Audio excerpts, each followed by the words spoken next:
O DNA controla toda a atividade celular.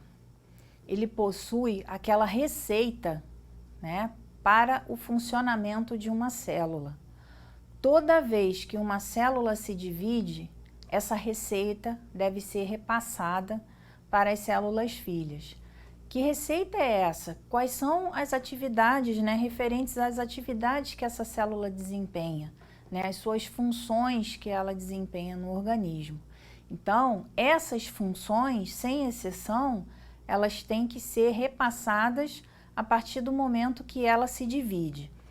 Se ocorrer algum problema, né, durante essa transmissão desses caracteres, né, dessas funções, deve ocorrer esse ajuste, né, esse conserto, e mesmo assim, se ele passar adiante, pode ocorrer algum problema, né, a nível metabólico, alguma disfunção que deve ser verificada, tá? Esses arquivos com as informações, né, sobre o funcionamento da célula precisam ser duplicados, né, de forma que a célula filha receba o mesmo tipo de informação que existe na célula mãe. O DNA, ele precisa então que ocorra essa autoduplicação. Ele precisa ser replicado para que essa receita seja repassada para as células filhas através de divisão celular. O modelo proposto, né, da estrutura do DNA, que foi proposto por Watson e Crick, ele explica, né, além a própria proposta em si, da estrutura da molécula do DNA, eles explicariam também, eles propuseram a explicação para a ocorrência da duplicação dos genes, né, através da replicação do DNA, né? Nós temos as duas cadeias do DNA que se separam e cada uma delas vai orientar a fabricação de um molde complementar, tá? Nós temos também a realização do experimento, né, dos dois pesquisadores, Meselson e Stahl, que confirmaram a característica semiconservativa da duplicação do DNA, né? As pontes de hidrogênio que estão presentes entre as bases, né, elas vão se romper e aí as duas cadeias começam a se separar. Então, é como se você soltasse esse elo que existe entre as duas cadeias, né, que vão formar essa dupla hélice, e aí essa estrutura vai começar a se desenrolar. Então, à medida que essas bases vão sendo expostas, né, os nucleotídeos que vagam pelo meio, tá? É o que a gente chama a gente precisa de um substrato, né, para que isso aconteça. Um dos substratos importantes, né, é a presença das enzimas. De nada adianta você ter nucleotídeos livres no meio, se não vai ter uma enzima para trabalhar com esse material, né, com essa matéria-prima.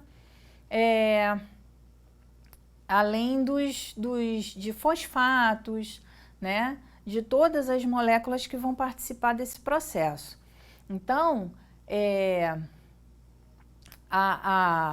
esses nucleotídeos, né, que vão ficar livres no meio, eles vagam, né, dispersos no meio, eles vão se unindo, sempre respeitando a especificidade de emparelhamento. O que seria isso? É aquela complementariedade de bases, né, das bases nitrogenadas. Você tem a adenina, que vai se ligar à timina, e a citosina, que vai se ligar à guanina. Então, toda vez que aparecer um A, o complemento dela vai ser o T, né, e vice-versa, e onde aparecer o C, o complemento vai ser o G, e vice-versa, tá? Lembrando que, no caso do RNA, né, quando se falar em transcrição de RNA, haverá uma pequena mudança, né, nas bases nitrogenadas, tá? Então, essa associação de adenina com timina, ela é exclusiva do DNA, tá? Então, nós temos aí esse emparelhamento, né?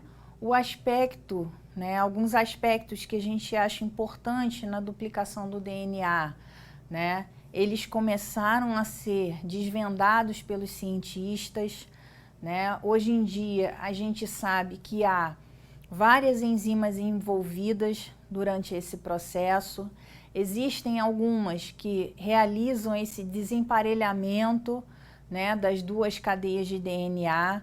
Isso vai acontecer por uma interferência lá na ponte de hidrogênio, né, na ligação de hidrogênio, abrindo essa cadeia, tá? Outras vão desenrolar essa dupla hélice, né? E tem aquelas que vão unir os nucleotídeos entre si. Quem liga nucleotídeo é DNA polimerase, tá? Então, a função da DNA polimerase é construir um polímero de nucleotídeos, né? Ela vai fazer a inserção, né, respeitando aquela complementariedade de bases, né? A especificidade, né, especificação de emparelhamento para formar esse polímero de DNA, tá? Bom, a replicação do DNA é semiconservativa, né, uma das características principais desse tipo de duplicação, porque vai ser utilizada uma das fitas, né, uma das cadeias do DNA como molde para formar a nova molécula, né? O DNA novo, ele é feito, ele é sintetizado, ele é polimerizado, né, pela DNA polimerase, usando uma das fitas do DNA como molde, né, no sentido 5 linha, 3 linha, tá? Então, a gente tem aí a fabricação, né, a polimerização de uma nova fita de DNA durante o processo de replicação. Ela vai requerer, né, outras enzimas além da DNA polimerase. A gente vai ter a DNA primase, a DNA ligase, a DNA helicase, tá?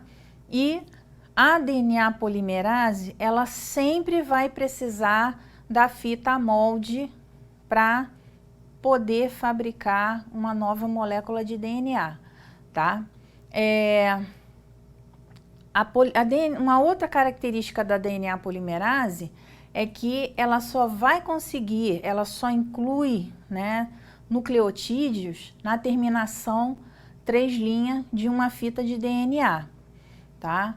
Ela não vai conseguir, uma outra característica é que ela não vai conseguir dar início à formação de uma cadeia de DNA, né, regenerando uma cadeia pré-existente, né? Ela precisa de um segmento, ela precisa de uma pequena sequência, né, que ela vai identificar como uma sequência inicializadora, né, uma pequena sequência aí de 9 nucleotídeos, tá? Que a gente chama de primer, ela vai identificar essa pequena sequência como aonde ela tem que iniciar o processo de replicação, ok? Da mesma forma, quando ela chega ao processo de finalização, ela também vai identificar uma sequência que é aonde ela vai finalizar esse processo, tá? Ela também é capaz de revisar o seu trabalho, né? Da mesma forma que ela faz a inserção do nucleotídeo, ela também verifica para saber se existe alguma inserção que foi feita incorretamente, tá? Se houve essa inserção incorreta, ela vai tratar de fazer a retirada, né, de excluir essa base e fazer a inclusão do nucleotídeo correto.